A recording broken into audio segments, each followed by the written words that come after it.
Citoyennes, citoyens, salut et fraternité, chers compagnons, bonjour. Nous sommes aujourd'hui le 20 octobre et le 20 octobre c'est le jour des Adelines. Un salut à mon amie Adeline de Montastruc la conseillère. Le Tour de la France par deux enfants écrit par G. Bruno, une lecture par votre serviteur Grégory Baudouin. Le chapitre 69, un long chapitre ce soir. Donc la devideuse de cocon, les fils de soie, les chrysalides et la mort du ver à soie. Comment les vers à soie ont été apportés dans le comtat de Vénétia. La maxime du jour: le ver à soie nous a été apporté de Chine, le coton nous vient d'Amérique, toutes les parties du monde contribuent à nous donner les choses dont nous avons besoin. La terre constitue un seul et même monde qu'il nous faut préserver, avec une seule et unique race, la race humaine. Les enfants qui venaient d'entrer échangèrent quelques mots avec leur mère, puis ils s'approchèrent d'André et de Julien.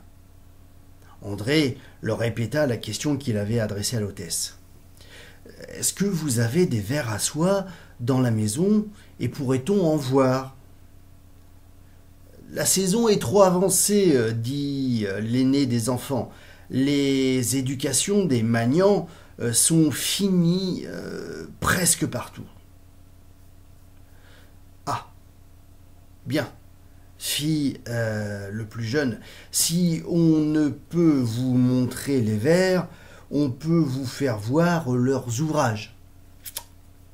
Venez avec moi, ma sœur aînée est ici tout près en train de dévider les cocons de la récolte, vous la verrez faire.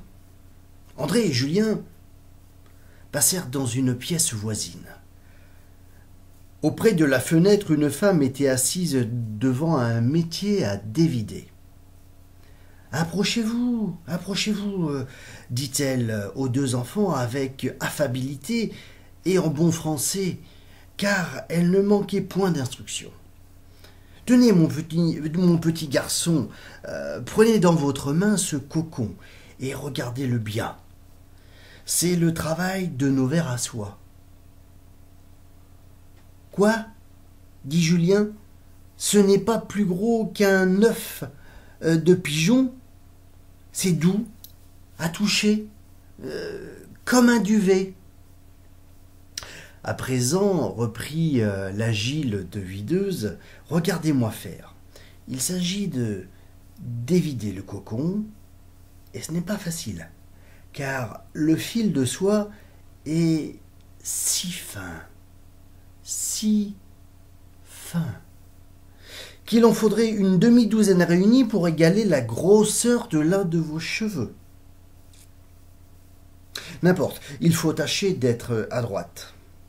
Et en disant cela, la dévideuse, qui en effet avait l'adresse d'une fée, battait avec un petit balai de bruyère les cocons qu'elle avait placés dans une bassine d'eau bouillante afin de décoller les fils. Le premier fil, une fois trouvé, elle le posait sur le bord de la bassine tout prêt à prendre. Ensuite, elle en réunissait 4 ou 5 afin d'obtenir un fil plus gros et plus solide. Puis elle imprimait le mouvement au métier et la soie se trouvait dévidée en écheveau. Julien suivait des yeux les cocons qui sautaient dans la bassine, comme auraient pu le faire des petits pelotons qu'on aurait été en train de dépelotonner. À mesure que le métier tournait, les cocons se dévidaient et diminuaient de grosseur. Bientôt à la fin, la fin du fil arriva, et Julien vit de chaque cocon fini quelque chose de noir s'échapper dans l'eau. Qu'est-ce que c'est cela dit-il. Ce sont les chrysalides, dit la fileuse. On appelle ainsi les vers qui se sont transformés. Vous savez bien, mon enfant, que le cocon filé par le ver à soie est une sorte de nid où il se retire comme pour s'endormir. Oui, madame, dit Julien, j'en ai même vu l'image en classe dans mon livre de lecture. Mais le livre dit aussi que le ver à soie s'éveille par la suite, et qu'il perce le cocon, et qu'il sort alors changé en papillon. Oui, dit la fileuse, quand on le laisse faire, quand on le laisse faire. Mais nous ne le laissons pas s'éveiller, car s'il perçait le cocon, adieu la soie, adieu la soie. Il ne resterait plus que 1000 petits brins brisés, au lieu de ce joli fil long de 350 mètres. Et comment l'empêche-t-on de sortir, dit Julien? On ramasse les cocons dans une armoire chauffée par la vapeur d'une chaudière. La chaleur étouffe les chrysalides et elles restent mortes à l'intérieur de leur cocon avant d'avoir eu la force de briser la soie. Ce sont les chrysalides que vous voyez flotter à la surface de l'eau. Quoi? Quoi, madame? Ainsi vous tuez tous les vers? Vous tuez tous ces pauvres vers? Non, non, non, pas tous, pas tous. Nous en laissons quelques-uns percer leur prison et s'envoler. Aussi sortis, ils se hâtent de pondre des petits œufs. On recueille précieusement ces œufs, cette graine. On la ramasse et au mois de mai prochain, de ces graines sortiront de jeunes vers à soie. Nous les soignerons comme il faut et ils nous donneront en échange de nouveaux cocons. Qui donc a songé à élever les premiers vers à soie? Est-ce quelqu'un de votre pays? Les vers à soie ne sont point un insecte de notre pays, jeune ami. Ils sont originaires de la Chine. En Chine, on les élève en plein air sur les arbres et non dans des chambres comme chez nous, où il fait plus froid. La Chine, dit Julien, c'est en Asie?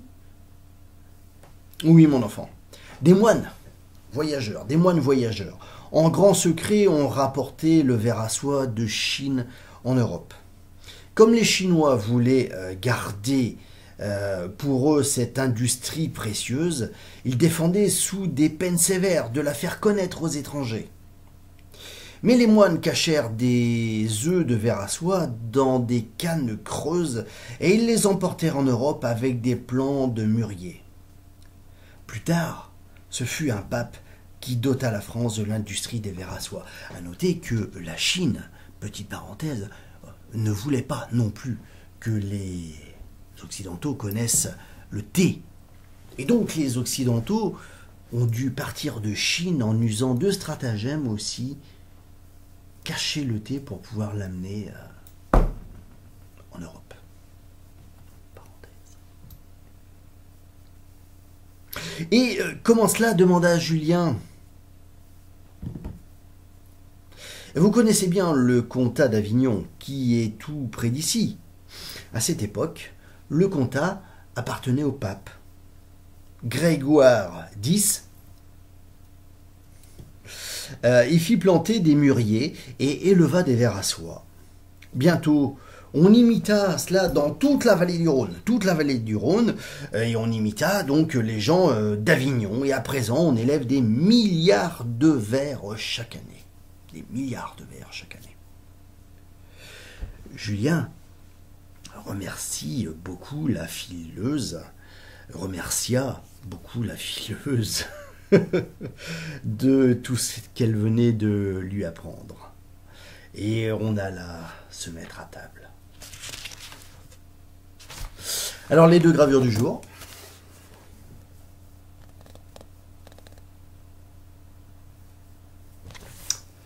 où il se dit sur celle-ci que donc l'ouvrière du Dauphiné filant la soie des cocons. À mesure que les fils de soie se déroulent des cocons, ils s'enfilent par 2 trous que l'on voit à droite et à gauche, puis ils passent sur 2 crochets au-dessus de la tête de la devideuse et de là vont s'enrouler sur un dévidoir qu'on ne voit pas dans la gravure. Le dévidoir est mis en mouvement par les pieds de la devideuse ou par l'aide d'une autre personne.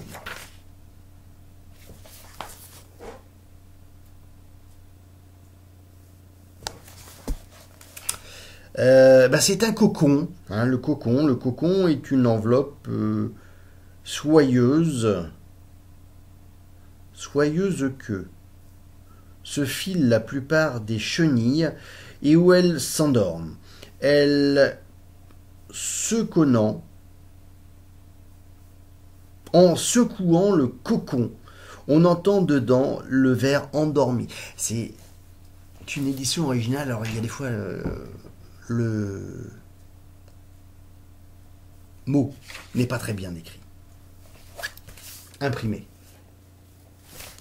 Et voilà. Donc après le ver, après le cocon, dedans il y a la chrysalide. Tous les insectes du genre de chenille, avant de devenir papillons, restent pendant un temps plus ou moins long dans l'immobilité la plus complète et sans prendre aucune nourriture. L'insecte dans cet état se nomme une chrysalide. Et je ne vous dis pas à demain, je vous dis à jeudi. Oui, c'est ça, jeudi, où je vous lirai donc le chapitre 66, le Mistral et la vallée du Rhône, le canal de Lyon à Marseille, un accident arrivé aux enfants, les premiers soins donnés à Julien. D'ici là, par le ciel, partout, pour tous, que la force soit avec vous et toujours vigilance et persévérance pour la République. Salut et fraternité.